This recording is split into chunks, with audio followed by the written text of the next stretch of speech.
You walk into a room and see them, and your body already knows. Before they've said a word, before they've done anything, before there's any reason you could point to and say, that's why. Your shoulders tense, your chest gets tight. Something in you starts working, calculating, preparing, bracing. You feel the drain starting, and the conversation hasn't even begun. And the strangest part? You can't explain it. They haven't been rude, they haven't asked for anything. They're just there. And somehow that's enough. You tell yourself you're being unfair, that you're judging them, that you should give them a chance, that maybe you're just tired or in a bad mood or being overly sensitive. But the feeling doesn't go away. And when the interaction finally happens, when they do speak, when you do engage, it's exactly as exhausting as your body said it would be. Every sentence they say feels like it requires something from you. Every pause feels like a space you're supposed to fill. Every moment with them costs more than it should. And afterwards, you're wrecked. Not just tired, depleted, like something got taken that you didn't agree to give. But they didn't do anything wrong. They weren't mean. They weren't demanding. They were just themselves. So you blame yourself. You think, I'm the problem. I'm too sensitive. I need to be more patient, more open, more generous. And you try again, and it drains you again, and the cycle continues. This happens because your body's faster than your thoughts. It's detecting something your mind hasn't caught up to yet. Something about the way this person moves through the world, the way they take up space, the way they relate to others, the way they position themselves in conversations. Your nervous system is reading patterns you can't articulate, and it's telling you this person requires something expensive. Not in what they say, but in what they don't say, in what they assume, in what they expect you to provide without asking. It's the person who starts talking and somehow you're already managing their emotions. The one who shares something and you're immediately scanning for the right response. Not because they asked, but because you can feel the shape of what they need from you. It's the person whose presence makes you start performing. Not consciously, but you notice yourself getting smaller or brighter or more careful. You're already adjusting before you know why. This isn't about them being a bad person. This isn't about you being judgmental. This is about relational cost, and your body can forecast it. You feel it in how they enter a space, like they're pulling focus without trying, like the room needs to orient around them. You feel it in how they ask questions, not to learn about you, but to set up what they want to say next. You feel it in how they share problems, not looking for solutions, but for you to hold something they don't want to carry. You feel it in how they don't quite complete things. They start conversations but don't land them. They create openings you're expected to fill. They leave you holding the weight of finishing what they began. And your body clocks all of this before they finish their first sentence.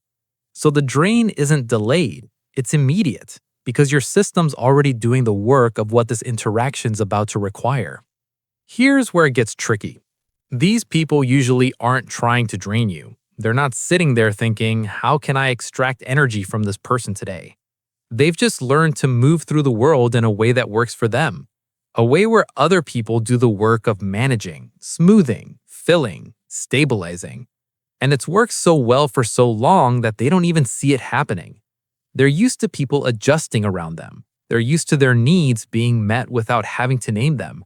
They're used to offloading the emotional labor of the interaction while still getting the benefits. And if you're someone whose system's good at detecting what others need, if you're someone who's been trained through family, through relationships, through life, to read the room and adjust accordingly, you become the perfect candidate for this dynamic. Because you'll do it automatically. You'll manage their discomfort without being asked. You'll fill the silences they create. You'll carry the emotional weight they don't pick up. You'll make the interaction work. And they'll walk away feeling fine, maybe even energized, because they just offloaded on you, while you walk away feeling like you got hit by a truck. So why do you keep doing it? Because not doing it feels worse. If you don't manage their emotions, the conversation gets awkward. If you don't fill their silences, the tension sits there. If you don't carry what they're not carrying, something breaks. And you've learned that when things break, you're the one who deals with the aftermath. So you just do the work up front. You absorb, you smooth, you perform whatever version of yourself makes this easier. It's automatic, it's efficient, it keeps things moving. But it's not free. Every time you do this, you're trading your energy for their comfort. You're letting them stay unconscious while you stay hyper-aware. You're allowing the relationship to exist in a way that requires you to shrink so they can expand. And the cost isn't just a drain. The cost is what it teaches you about your own value. When you consistently give more than someone offers back, not because you want to, but because the interaction won't work otherwise, you start to believe that's your job, that your role in relationships is to be the one who absorbs, manages, stabilizes. And you start to think that's what makes you valuable, that if you stop doing it, there'd be nothing left worth keeping.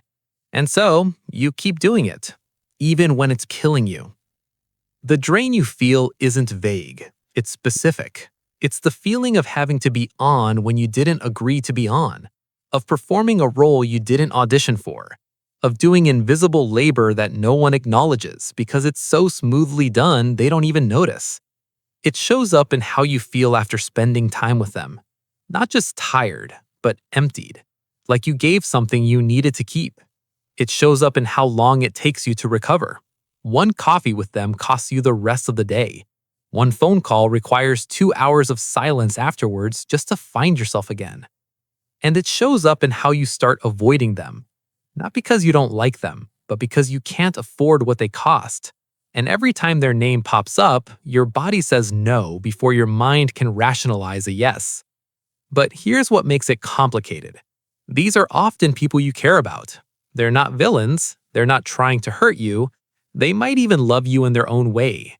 They're just expensive, and they don't know it.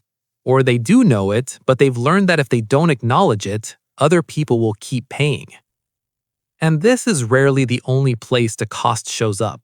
It tends to follow you into other roles, other relationships, other moments where the same trade keeps being made. At work, you're the one who takes on the team member who needs more support, which really means you're doing their emotional regulation while they get credit for trying. In your family, you're the one who keeps everything smooth, who makes sure no one's uncomfortable, who absorbs the tension so everyone else can relax. In friendships, you're the one who people vent to but never check on, the one who listens for hours but whose own struggles get a "wow, that's tough" and a subject change. In relationships, you're the one doing the work of two people, reading their moods, managing their reactions, making sure they're okay while your own needs wait in line. And in every single case, you tell yourself the same thing. This is just who I am. I'm helpful. I'm supportive. I'm good at holding space. But helpful isn't supposed to hurt. Support isn't supposed to be one-directional. Holding space isn't supposed to mean you don't get to take up any. What you're actually doing is subsidizing other people's emotional immaturity with your competence. You're letting them stay comfortable while you stay hyper-aware. You're allowing the relationship to exist in a way that requires you to shrink so they can show up. And they'll let you because it works for them. Here's the part that's hard to hear. You're not a victim in this. You're a participant. No one's forcing you to absorb. No one's holding a gun to your head and demanding you manage their emotions. You're choosing it, every time. Not because you're weak, not because you're broken, but because somewhere along the way, you learn that this is how you stay safe. This is how you stay loved. This is how you earn your place. You learn that your value is in what you provide, that relationships only work if you're the one doing the work, that if you stop managing, buffering, adjusting, you'll be left. And maybe that was true once, maybe in your family of origin or your early relationships or your formative years, that was the deal. Manage everyone else's comfort and you get to stay. But it's not true anymore. Or if it is true in some of your relationships, those relationships are the problem, not your inability to keep performing. The drain you feel is information. It's your body telling you, this dynamic is not sustainable. This person costs more than they give. This role you're playing is expensive and no one's paying you back. But instead of listening to that information, you override it. You tell yourself you're being difficult or selfish or unkind. You force yourself to stay, to engage, to keep absorbing. And every time you do that, you teach yourself that your own signals don't matter, that your discomfort is less important than someone else's ease, that you're the variable that needs to adjust. Let's be clear about what's actually happening. When you feel drained by someone instantly, it's not because you're broken or overly sensitive or incapable of handling normal human interaction. It's because your nervous system has detected a pattern, a way this person relates that requires you to do work they're not doing, a dynamic where you provide what they need while your needs stay invisible. Your body isn't wrong. It's not overreacting. It's giving you accurate information about relational cost. But you've been taught not to trust it. You've been taught that if you're the one feeling drained, you're the problem. That good people don't get exhausted by others. That healthy people can handle anyone. That's bullshit. Some people are draining because they move through the world in a way that extracts from others. And not because they're evil, but because they've never had to learn another way. Because people like you keep making it work for them. They don't have to be self-aware because you're aware for both of you.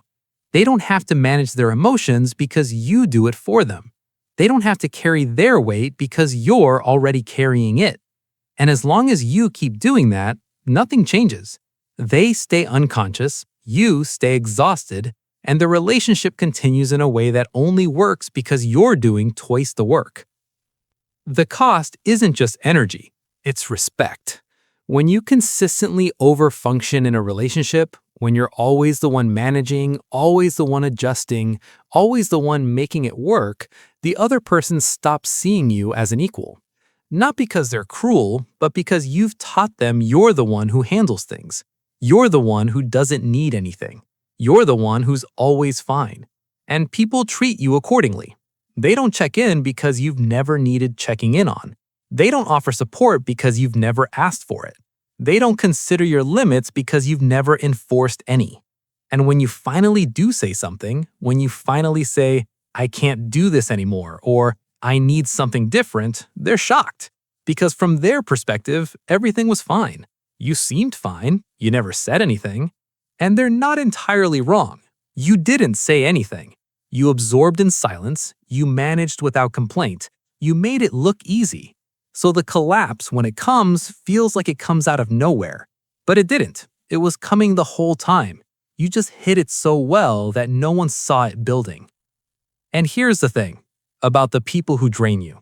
They're often very good at making you feel like you're the problem for feeling drained. They'll say things like, I didn't ask you to do all that, or you're being really sensitive, or I don't know why you're so tired, we barely talked. And technically, they're right. They didn't ask. You volunteered. You saw what they needed, and you provided it without being asked. But that doesn't mean the cost isn't real. Just because they didn't explicitly demand doesn't mean they implicitly require. Just because you offered doesn't mean it was freely given.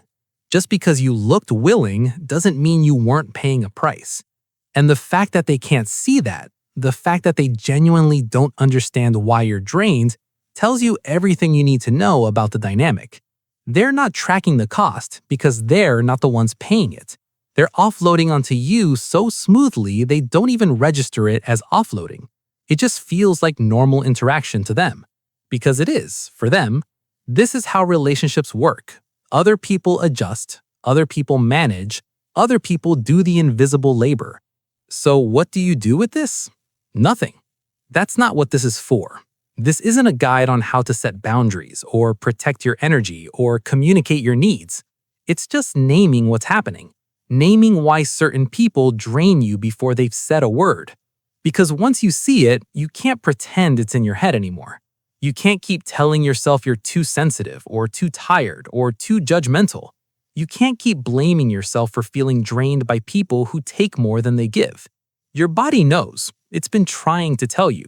And every time you override that signal, you're choosing their comfort over your own clarity. That's a choice, and it has a cost. The cost is your energy, your presence, your ability to show up for people who actually meet you, your capacity to be in relationships that don't require you to disappear in order to make them work. And maybe that cost is worth it. Maybe some relationships are worth the drain because there's enough good to balance it out. But most of the time, there isn't. Most of the time, you're just paying and getting nothing back except the satisfaction of being good at relationships, which is just another way of saying you're good at erasing yourself. There's a free guide in the description, 5 patterns that keep you stuck. This is one of them, not because feeling drained by certain people is wrong, but because overriding what your body knows and then blaming yourself for the exhaustion comes at a cost you're already paying. The guide won't tell you what to do instead. It won't hand you steps or scripts. It just names the patterns clearly enough that you can see them in your own life. And seeing them is enough, because once you see the cost, you can't unsee it. And once you can't unsee it, the pattern starts losing its grip. Not overnight, not all at once, but slowly, the same way it built up. This pattern didn't come out of nowhere. It helped you survive something real. It kept you valuable in systems that rewarded your ability to absorb and manage and smooth things over. It proved you were useful, capable, worth keeping around. But the cost didn't vanish when the situation changed. It's still here, quiet, steady, showing up every time you walk into a room and feel the drain before anyone said a word. Every time you override what your body knows because you don't trust it more than you trust your guilt. You don't have to decide anything right now. You don't have to cut anyone off or set boundaries or change how you move through the world. But if you've felt this, if you've noticed the instant drain, if you've caught yourself preparing for someone's needs before they've even spoken, if you've realized that some people cost more than the relationship gives back, then you've already started seeing it. And once you see it, the recognition doesn't leave. It doesn't demand anything, but it doesn't let you pretend anymore either. If you want to, you can leave a single sentence below. Not an explanation, just one person who drains you before they've even spoken. And even if you say nothing, the recognition will keep working. Whenever you're ready to keep observing, you know where to find the space.